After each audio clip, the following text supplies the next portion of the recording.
one of the greatest blessings of personal communion with God. 那是我们与神交通最大的福分，就上帝，我们的父亲对我们说话。To know Him through hearing and conversing with Him. 那借着这个认识他这个话语的启示和他有交通团契。And therefore, I believe that special verbal revelation has a central role in human living. 所以我相信神的话语特别启示在我们人们生活当中是最中心、最关键的。Even before the fall into sin. 即使在我们犯罪堕落、人类堕落之前，就是如此。It's part of the precious center of what it means to be in communion with God personally. 那就是我们与上帝有这个亲自的这个交通关系里面，这个关系核心是上帝对我们说话。And Adam is not just plopped down in the garden and expected to figure everything out. 亚当不是被造就放在伊甸园里，他自己去想象出到底应该怎么活、怎么做，不是这样子的。Of course, he's been given a mind in tune with the mind of God. 那么他蒙上帝所造所赐有这个心智，可以跟上帝的心来交通。But God also addresses him, speaks to him verbally. 那不但如此，上帝还向他说话，用话语的启示。Okay, so this is now the third perspective. 这现在讲的第三个观点 is going to be the perspective of creation as temple. 那就是所谓创造是圣殿。Now, Genesis 1 and 2 doesn't say that the creation is a temple either. 那么这个创世纪第二章没有直接说上帝创造是圣殿。But again, I think it's an implication. 但同样，这是一个意义观念的这个表达。How so? 如何是这样子呢？ Because the later temples signify an intensive personal presence of God, establishing communion with His people. 那后来的圣殿表明，上帝他的同在在世神民当中，与他们同住，与他们说话、团契、交通。And the Garden of Eden is essentially that. 那么伊甸园其实是个圣所。Even after Adam and Eve sin, God appears and He confronts Adam and Eve and speaks to them. 因为即使亚当夏娃犯罪堕落之后，神也临到这个伊甸园中，跟他们讲话，来指出他们的罪，带领他们悔改。And later on, I believe it's Ezekiel 28. Eden is actually called the Garden of God. 那么以西结书第28章，我记得是说到伊甸园被称为上帝的花园。And a sanctuary. 是上帝的圣所。So it is sanctified, it is made holy by the presence of God as He meets with Adam and Eve. 伊甸园之所以成为圣所，是因为有上帝来到其中和亚当夏娃同在，使这个伊甸园成为圣洁所在，成为圣所。One of the special features in the Garden of Eden is the tree of life. 那在伊甸园中有特别的一个特征，就是有生命树。And you see the tree of life in the renewed Eden in Revelation 22. 所以你看到这个生命树在这个启示录第22章重现在所谓新耶路撒冷里面，新天新地里。Where the whole city is the shape of a perfect cube. 那整个新耶路撒冷是四方形的。It's 12,000 stadia on each dimension. 所以单位是12000里2000，这个四边都是个正四方形。The cubical shape is the shape of the most holy place in the tabernacle. 这个四方形正是这个至圣所里，圣殿至圣所里是四方形。And of course, in Revelation 21, the central announcement, "Behold, the dwelling of God is with man." 那启示录21章也宣告，看啊，上帝的帐幕在人间。There's no special temple building because the whole city is filled with the presence of God. 在新耶路撒冷没有特别的建筑物叫做圣殿，因为整个城市都是上帝与他子民同在的地方。But that's the fulfillment of what was already there in seed form in the Garden of Eden. 那这个最终完全实现是已经在伊甸园里开始已经有这个种子了。Now, the Garden of Eden is a special place within the created world. 所以这个伊甸园在上帝所造的世界里面是个特别的地方。But Solomon, when he constructs the temple, he says, "Heaven is your throne, earth is your footstool." 那么所罗门在献殿祷告说天神的宝座，地是你的脚凳。So there's a sense in which the whole universe is the large-scale house of God. 换句话说，那整个天地是上帝从广的来说，是上帝的所在，他的居所。And then there is a small-scale house in the form of the Garden of Eden. 那有个具体而为的小的一个四方小的这一个圣所是在伊甸园里啊。And this picture is then imitated redemptively when Moses constructs the tabernacle. 那这个是神赐给摩西按照山上子样式所见到会幕的样子，其实这个是建筑的这个计划，就是造了伊甸园。One of the pieces of furniture in the tabernacle is the lampstand. 那记得在这个圣会幕里有这个金灯台。The lampstand is a tree. 那金灯台是个树。I think the tree of life. 我相信就是生命树是表明生命树的意思。That is symbolically speaking. 那这当从记号上来说的意义。And it's a light-giving tree. 是一个会发光的树。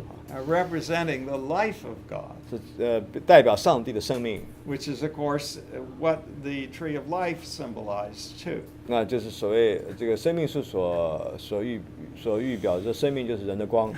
So, if this is so, how do we use this as a perspective on creation? 那如何我们来从这个圣殿的这个观点来看这个创造呢？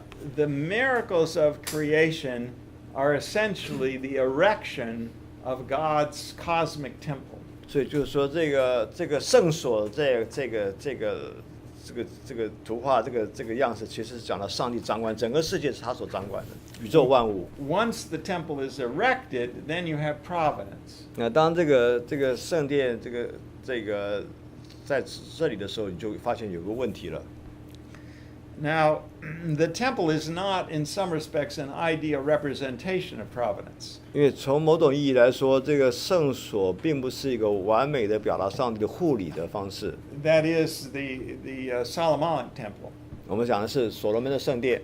Because it just sits there and nothing happens to the temple itself. 那因为圣殿虽然设立了在那里，可是它自己不会发生什么事情的。But there are certain dynamics of expansion that are built into the temple imagery. 那在这个圣殿圣所的这个预象里面，图画里面，它有一些是要延伸出来的意义的。Because the presence of God moves out in blessing from the most holy place into the holy place and out into the court and beyond. 因为上帝在这个至圣所的这个约柜那里，所以他从这里他的同在延伸到圣所，延伸到这个外院了。And most of the dimensions of the Solomonic temple are twice the dimensions of the Mosaic tabernacle. 那么所罗门造的是圣殿这个样式，这个尺寸，总的来说是摩西的会幕的2倍，每个尺寸都是加倍大的。And the Ezekiel visionary temple of Ezekiel 40 is even bigger than the Solomonic temple. 以西结书40章讲到以西结意象中的这个圣殿，甚至比所罗门圣殿更大。And symbolically speaking, the whole Israelite nation is the dwelling place of God. 那从意义上来说，记号来说呢，整个以色列民是上帝所同在的地方。In the wilderness, when they camped around the tabernacle at the center. 在旷野里面，这12支派的这个帐篷是围在这一个会幕周围，大帐篷表示这个会幕中心。The tabernacle was a tent, and they were living in tents. 那么这个神住在这个会幕里面是帐篷，那么周围以色列百姓也住在帐篷中。And their living in their tents was to imitate the holiness of God's tent. 那表明说，他们住在他们的帐幕里面，那上帝与他们同在，住在这个当中的这个圣会幕里，神与他们同在。But the symbolism says God's holiness is to expand out and fill your tents. 换句话说，那么这个圣会幕在中间，表上帝的同在，那么就延伸开来，也与你同在。周围的这些这个帐幕也成为圣洁的国度子民了。And the purpose of God in the consummation is that the glory of God, such as is displayed in meeting with Adam and Eve, would fill the entire universe. 最终完全实现的时候，启示录告诉我们说，当初神在伊甸园跟亚当夏娃同在，最后呢，整个这个新天新地、新耶路撒冷是上帝充满整个宇宙。So providence is really the dynamics of the continuation of temple expansion. 所以护理从这个角度说，是这个神的圣所不断的扩张，到最后全宇宙都成为神的圣所。What about Revelation? 那关于启示呢？ The temple on earth reflects God's dwelling in heaven. 那么地上的圣所表明上帝住在天上的圣所。Creation is the establishment of the revelation of the divine glory of God in the created world. 那么所谓神的创造是在受造界里面彰显出神的荣耀，彰显全地。Now, again, you see the harmony between miracle and providence. 所以同样，你看见这里讲到所谓神迹跟护理是合一的。And each of these perspectives helps, I hope, to enrich the fact that there is much here in the purpose of God that involves all of the three themes that we've looked at. 所以我们刚刚以上看这三个这个观点，这都是讲到神的创造、神的神迹、神的启示都是合一，神的护理在一起的。You want a fourth perspective? 你要第四个观点吗？ Garden. 花园。Now the garden is a sanctuary. 那这个花园伊甸园是圣所。So that's the temple perspective. 这是所谓的从这个圣所的观点来看。But the garden is also a place of fruitfulness. 那花园也特别有这个讲到结实累累的这样子的果实很多的。Of life-giving blessing. 那是生命带来的福分福气。Of multiplication. 是滋生众多。Because the trees bear fruit. 因为这个树会结果子。And that too is expressive of the blessing of God. 这也是说明上帝的福分是多而又多，恩上加恩。So the miracles of creation established the garden in place. 所以这个神的大能神迹的创造界设立的这个花园。And in providence, then the trees bear fruit. 那神的护理使得这个园中的果树可以结各样的果子。And human beings are to bear fruit in their own way. 那么人们也的工作也会结果子。The number one way is having children. 那其中之一就是生育儿女。Who are themselves made in the image of God. 他们也是按照神的形象造的。So that the earth may be filled with image bearers. 所以这个整个世界可以因为人生养众多，遍满全地，都是有神的形象的人。Be fruitful and multiply and fill the earth and subdue it. 所以你们要生养众多，遍满全地，治理全地。So that fruit is a reflection of the fruitfulness of God's own inner life. 所以这个地上的生养众多，各样的这个多多的几个结果是，其实显示出上帝他本体的生命是丰富的。John 1 says of Jesus, in him was life. 在约翰福音第1章第4节说，生命在他里头。And the life was the light of men. 这生命就是人的光。The context, this is early in John 1. 这是在约翰福音第1章开始讲到的。And the context is creation. 那这个上下文背景是讲到神的创造。Jesus has not yet become incarnate. 那时候还没说到主耶稣道成肉身。But of course, then he will be life as Redeemer. 那后来他道成肉身，的确是成为我们生命的拯救救赎主。So creation and redemption go together as well. 所以这样创造和救赎是合在一起的。And you can see that all of these aspects are damaged in the fall of man.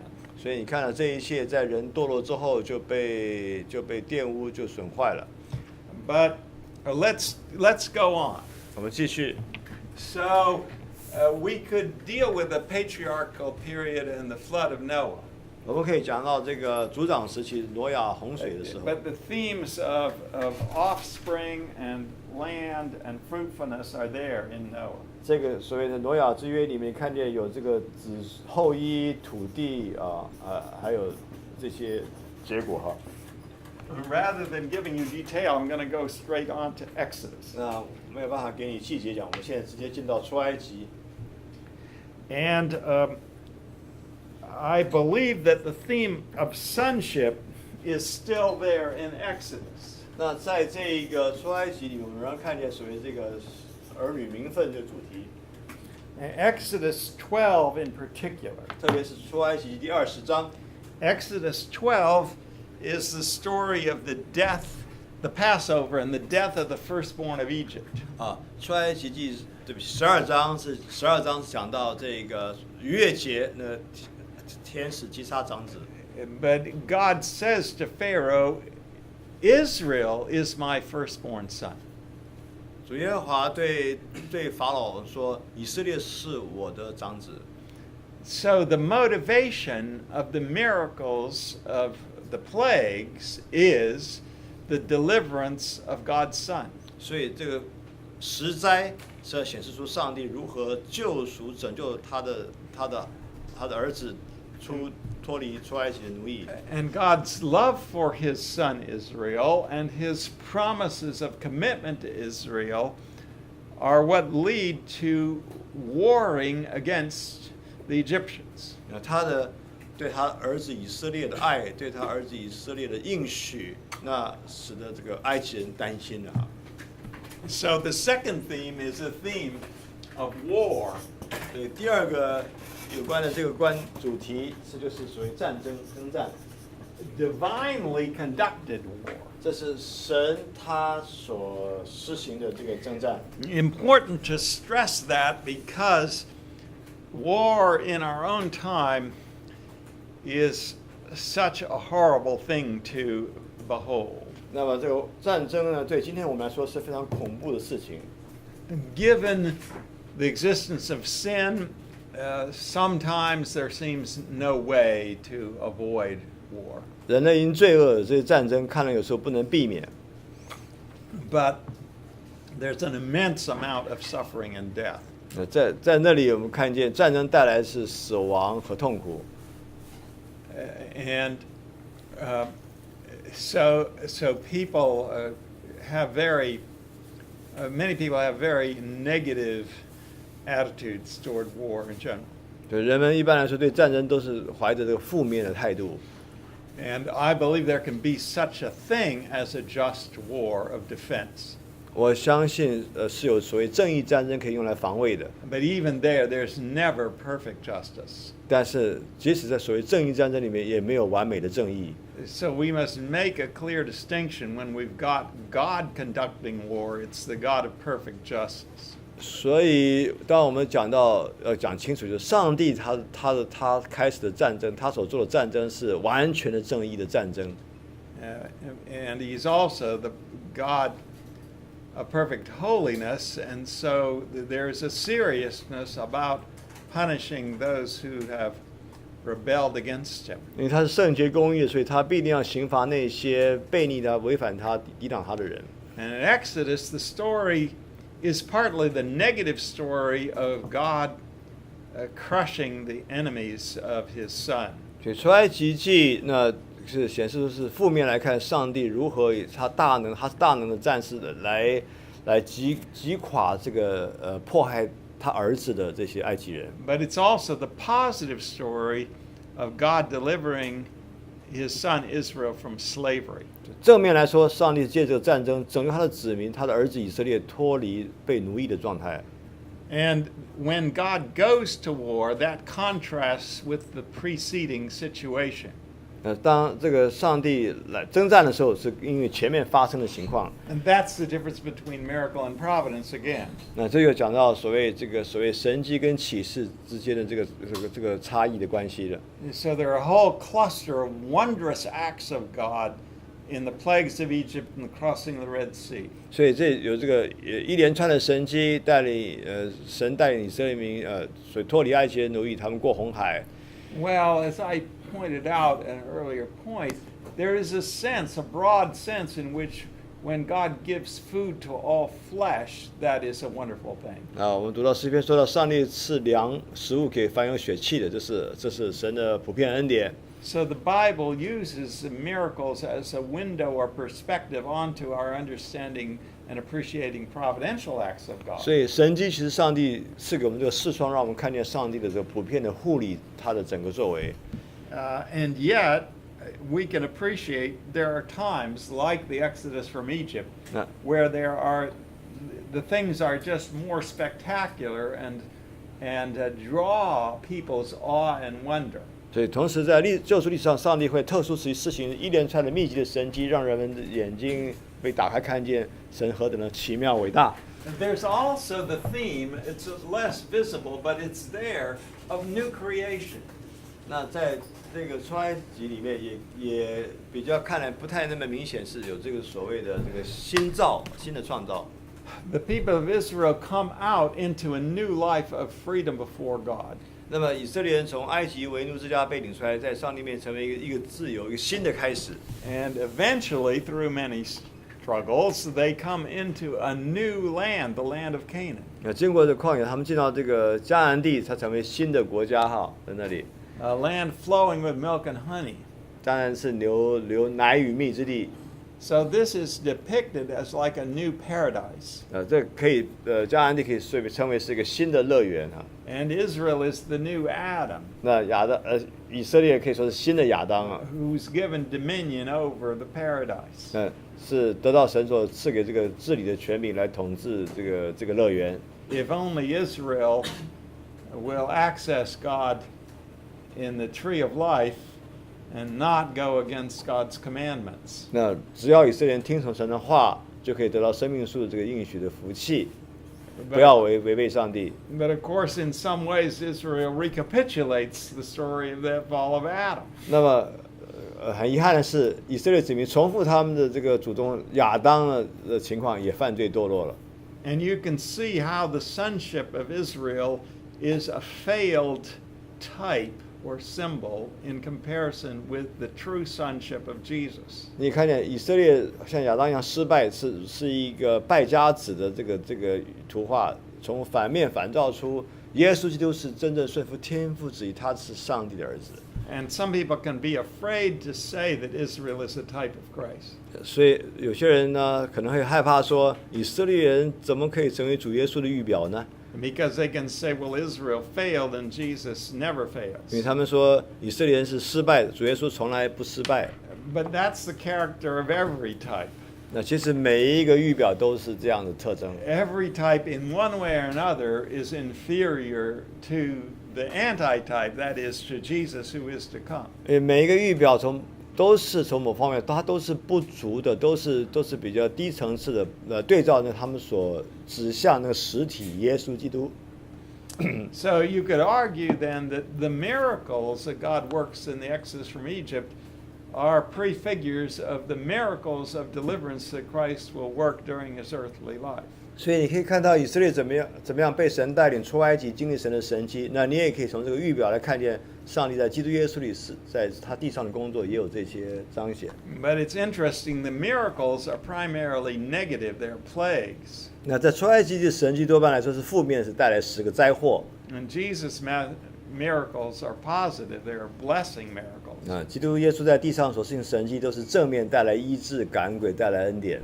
As suits the nature of the salvation that Jesus brings. 那这正显明了主耶稣所带给我们的救恩是如此的正面的、丰富的恩典拯救。It's as if instead of Pharaoh being killed, or Pharaoh's army being drowned in the sea. 那这个法老王的全军被淹蔽在海里，在红海里。That they, along with the Israelites, were to come up renewed and resurrected on the other side of the sea. 那以色列人过了红海之后，成为一个新的子民，新的国家。Which of course didn't happen in the Exodus from Egypt. 当然，在这个以色列人这个出埃及的时候，这些记载。But it did happen with the resurrection of Christ. 当然以色列并没有真正的成功，失败，但基督耶稣从死里复活这个事实，使得真的我们生命中我们真正最终得胜，成为就是神的得胜的儿女。And that's one reason why I suggested earlier that resurrection of Christ is actually the central miracle of all of history. 所以这个从死里复活的这个耶稣从死里复活，这是旧约以色列过红海的这个所预表的。那耶稣的死里复活是最重要的神迹，最大的神迹。It's the transition not to Israel's experience of a type or shadow of new creation. 所以以色列过红海成为这个新的国家，这个只是一个这个预表，这个引而指向那个实体，基督耶稣拯救我们。But a transition to the actual new creation. 换句话说，这个是一个转接时期，正如以色列过红海开始新的国家、新的史，正如我们在基督耶稣他死里复活，在他里面，我们开始新的生命史。Because Christ's resurrection body is the first fruits of the entire new heaven and new earth. 因为耶稣从死里复活是这个出熟的果子，代表整个新天新地里面所要完全实现的。So here, still another theme is the power contest of the gods, plural. 这个第四个这个题目是所谓这个属灵征战，上帝和这些邪灵势力征战。In Exodus, God says at one point that He will bring judgments on the gods of Egypt. 这个出埃及说，上帝要施行刑罚给埃及的众假神。And it's significant to recognize that the gods that the Egyptians worshipped were personifications of forces of nature. 那么埃及人崇拜的这些偶像众假神，其实都是把这个所谓的自然的势力、风雨啊什么，就把它牛啊，把它当作神假神。So the Nile River is a god. 所以他们认为尼罗河就是神哈。And you can imagine the significance that Egyptians themselves would see when the waters of the Nile are turned to blood. 所以你可以想象到，埃及人看他们以为这个尼罗河是神明啊，结果这个河全部变成水，变成血了哈。The power of the God of Moses triumphs over the Nile god. 所以摩西所信号的上帝胜过了这个尼罗河的神。And likewise, the plagues involve some of the animals of Egypt. 那你看到这个十灾里包含了这个埃及的动物遭到击打。And the animals there's gods behind them. 那么他们也相信动物的背后也是神。And there's a sun god. 他们也有这个所谓，他们也拜太阳神。So the plague of darkness is a judgment on the sun god. 所以黑暗之灾是在审判、刑罚那些太阳神。Now one of the points to see here is that miracles actually demonstrate who is the true God. 所以神迹其实要彰显出谁是真神上帝。You can see it with Elijah in the contest on Mount Carmel as well. 你可以记得以利亚在加密山上大复兴就显出谁是真神，谁是假神的。If Baal is God, serve him. Elijah actually says that. 那以利亚真的这样说了：如果巴力是神，让你们就侍奉他吧。But of course, Baal can't do what he's supposed to do. 那假若巴力假神什么显示出那个神迹显明巴力根本是假的，什么也不能做。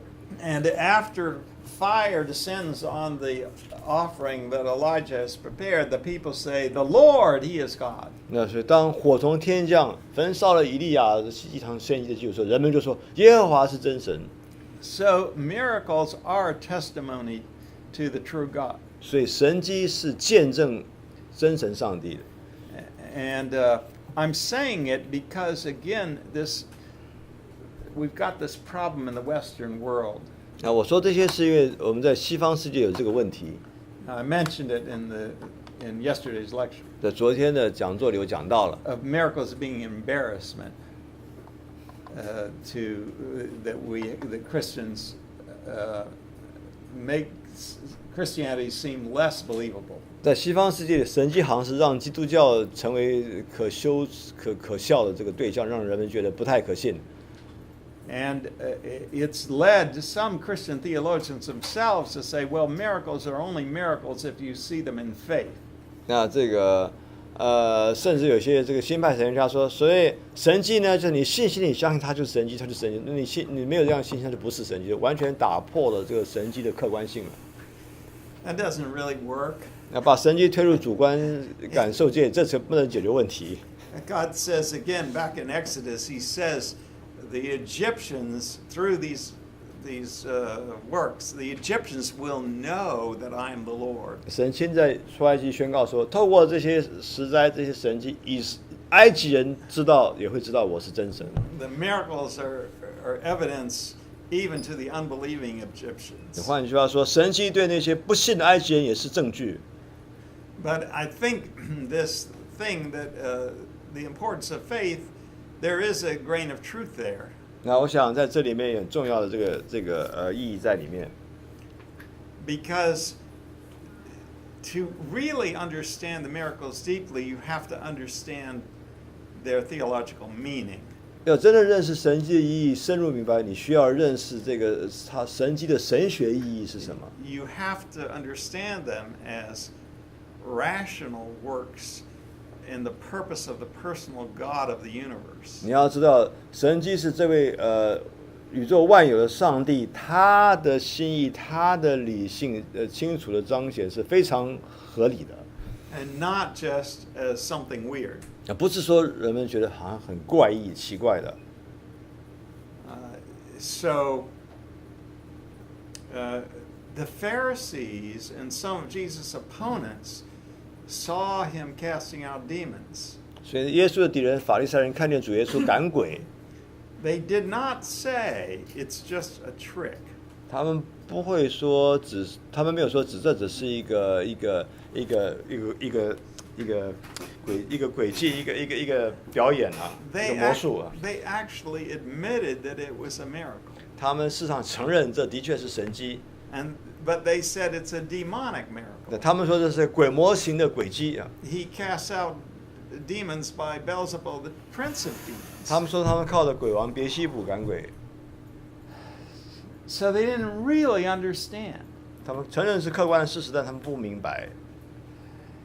And that means that miracles are intended by God to come in a larger context. 所以换句话说，神迹的确是上帝彰显神国度带来这个征战的这个见证记号。Yesterday we talked a little bit about these healing meetings and how even pagans can want to be healed. 昨天我们讲到这个所谓医治释放特会，甚至连异教徒都想来得到医治。And it's really the same issue, you see, that miracles have to come in a context of explanation of who God is. 所以这也说明这神迹是在这个它的背景是要说明这位真神上帝他是谁。Otherwise, they can be radically twisted into something that is other than their true meaning. 所以这样的话，神迹不应该被人这样错误的解释成为扭曲的这个讲法。In 1 Corinthians 15, Paul says that Christ died for our sins according to the Scriptures. 所以哥林多前书15章，保罗说，基督照着圣经所说，为我们的罪死了。And he was raised to life on the third day according to the Scriptures. 也按照圣经所说，第3天复活了。The resurrection of Christ itself is not just some strange thing. 主耶稣从死里复活，不是只是一个奇怪的事情发生了。But to appreciate it, you have to understand it according to the Scriptures. 你要明白耶稣复活真正意义，你必须根据圣经，按照圣经来了解，才能真正明白。That is, as the work of fulfillment of the God who has been speaking ever since He created the world. 那就是说，你要知道圣经明白，从上帝创世以来，他的旨意计划要实现的神迹是他旨意计划实现的方式。And as I said yesterday in the special lecture, that shows just how important and central is the question, who is God? 是正如昨天我在讲座里所说的，这个真正神迹所谓的中心的题目，就是到底这位上帝是谁？ And people will not rightly understand who Christ is unless they have that a context. 人们不会真的认识耶稣就是谁，除非他们有正确这个所谓圣经这个背景。We are not just saying we have this person, Jesus, who can heal you and who can bless you and make you happy. 我们不是跟别人说这位耶稣他有能力可以医治你，让你快乐，不是只是这样子。Which sounds like the prosperity 这 gospel. 好像是这个成功神学讲的话。We are saying this Jesus is himself the true God, the one true God who made all things and governs all things. 那我们要说，耶稣是这位宇宙万有真神，他创造万有，他掌管万有。And he's also man. 他也道成肉身成为人。That's absolutely unbelievable. 在人看来好像很难置信的是。But that's what the gospel starts with, and of course with his death and resurrection. 这是福音开始所讲的，也说到主耶稣从死里复活。So it's important that we reckon with a kind of story of creation and fall as well as redemption. 所以我们必须从创造看到堕落，看到救赎，这样来认识神迹，认识所有事情。Okay, one more piece. It will be Isaiah. 接下来我们再看以赛亚书所说的。And you will say, well, what happened to Leviticus and Joshua and so on? 那你会说，那我们利未记、约书亚记后来这些书里，那我们怎么看呢？ But you can follow the theme of miracles and revelations all the way through the Old Testament. 所以你可以以这个神迹和启示作为主题来看，贯穿整本旧约。So I'm giving you at this point a sample. 现在我只是给你一些例子来看。Isaiah has the theme of a second Exodus. 那以赛亚书讲到有第二次出埃及这个主题，就是被掳归回啊。That God's power and his word, miracle and revelation, 那神的大能作为有神迹，有他的这一个启示话语启示， are going to operate in salvation. 在救恩中要运行出来。A climactic salvation that is yet to come. 那这个救恩的最高峰是尚未来到。That will be a second Exodus. 那就所谓第二次出埃及。 It will be like the first Exodus. 就像第一次出埃及一样。 Except that its effects and its depth will in the end be even greater. 那然而这第二次出埃及，它的深度广度是更加加大了。In chapter 65 of Isaiah, he talks about a new heaven and new earth. 因为以赛亚书65章讲到新天新地。And of course, this second Exodus has a foreshadowing in the return of the people from exile to Babylon. 当然，第二次出埃及首先是说到以色列会从被掳之地归回，从巴比伦回到这个巴勒斯坦。But that's a foreshadowing of the return from sin and death into life in the presence of God. 那这个是一个隐而说明，从脱离死亡、罪恶奴役，回到神的同在里面，是生命，是平安。So Isaiah is a really rich book in linking the themes of creation and salvation and recreation. 那是以赛亚书是丰富的内容，讲到把这个创造啊，还有新造和这个最后这救恩完全实现连在一起。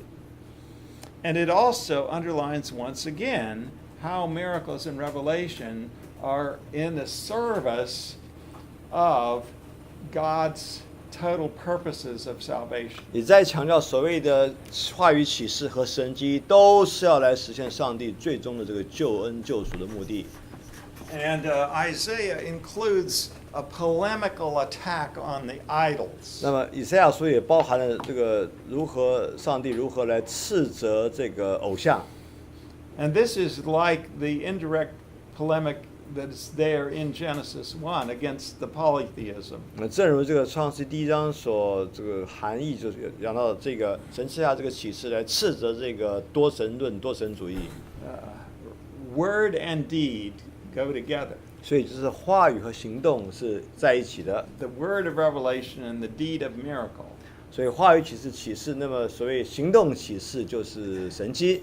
And they both show us the true God as over against these failed substitutes. 所以启示跟神迹都告诉我们，上帝得胜这一切这些众假神这些假钞。And there's also the theme of new creation, as I mentioned. 第三呢，以赛亚书讲到所谓的这个新的创造。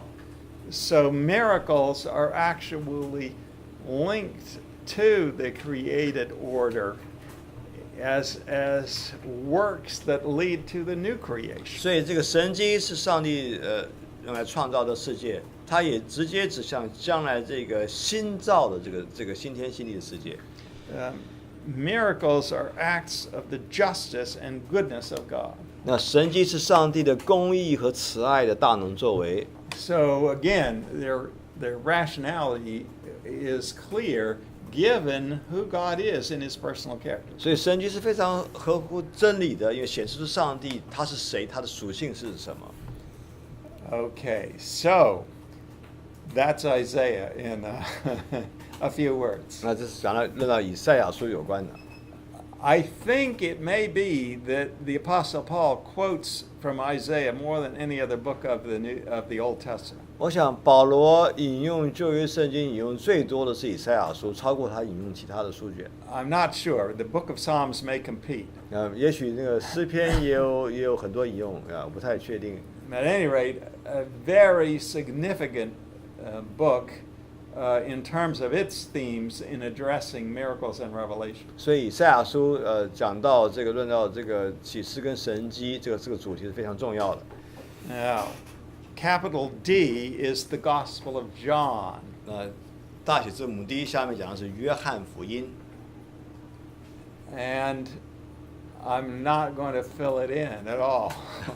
我在这里大概没有时间讲了。And John it talks only about 7 miracles that Jesus did. 那约翰福音主要讲到主耶稣的7大神迹啊。And at the end of his book, he mentions that there are many other things. 那在他的这个约翰福音结尾说，耶稣还行了很多神迹，我没有都记下来。But these miracles are called semea, signs. 这些神迹被称为是记号神迹，讲记号。Because it's their theological significance that he highlights. 因为约翰福音强调这个神迹所代表的这个意义是什么。But what I'm going to do, somebody maybe can do a paper on that. 我想也许有同學可以寫作論文這個題目。I am going to leave it to you. 所以我就把這個就交給你了。Because if you've seen how I do things, then you should understand you can do this too. 那如果你了解以上我們所說的這樣的解經方法的話，你就知道怎麼再去來解釋約翰福音了。And in case you want a little more encouragement, I do have a book. 那如果你希望有這個更多一步的鼓勵的話，我還有一本書。It's called The Miracles of Jesus. 那就是耶穌的神蹟。And it's available online at Vern Poythress website. 你可以上網看這個免費的，可以下載來看的，這個所謂的 Vern Poythress 的網站。